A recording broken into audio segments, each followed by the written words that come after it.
56 வயது உள்ள ஒரு ஆண் கிளைண்ட் தான் நம்ம ட்ரீட்மெண்ட்டுக்காக வந்திருந்தாங்க. பள்ளிவாசல்ல ஓரமா 6 வருஷமா உட்கார்ந்து தொழுதுட்டு இருக்காங்க. ஒரு நிமிடம் கூட அவங்களால நிக்க முடியாம, தொழுகைக்கு குனிய முடியாம, காலை மடக்க முடியாம, முட்டு தேய்மானமாகி முட்டுக்குள்ள கொஞ்சம் கூட எண்ணெய் பசை இல்லாம கடக்கு முடக்கு சவுண்ட் வரும் அப்படின்னு சொல்லுவோம். சவுண்ட் வந்து உச்சபட்சமா சவுண்ட் வரும். காலை மடக்கும் போதே கிரிச்சு கிரிச்சுன்னு ஒரு சவுண்டு. 2 கல்லை வச்சு உரசனா எந்த அளவுக்கு சவுண்ட் வருமோ அதே மாதிரி அந்த அளவுக்கு சவுண்டு. முட்டுக்குள்ள கொஞ்சம் கூட அந்த எண்ணெய் பசை இல்லாம காலை மடிக்க முடியாத நிலைமையில வந்திருந்தாங்க. 1 வருஷம் 2 வருஷம் 6 வருஷமா அந்த முட்டு தேய்மானத்தால பாதிக்கப்பட்டு 4 வருஷம் அளவுக்கு மேனேஜ் பண்ணி கொண்டு போயிட்டாங்க. 2 வருஷமா கடுமையான வலி வேதனை. பள்ளிவாசலுக்கு தொழுக போயிட்டு இருந்தவங்க சமீப காலமா தொழுகையும் போக முடியாம வீட்டுல முடங்கி இருக்கக்கூடிய நிலைமை.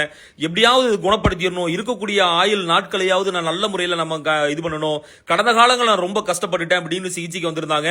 முதல் சிகிச்சையிலேயே மிகப்பெரிய மாற்றத்தை அவங்க ரியலைஸ் பண்றாங்க. முட்டு வலி, மூட்டு தேய்மானம் அறுவை சிகிச்சை இல்லாமல் மிக மிக இலவான முறையில் குணப்படுத்திட முடியும். ஒரு நாளைக்கு 5 கேஸ் மட்டும் தான் பாக்குறோம்.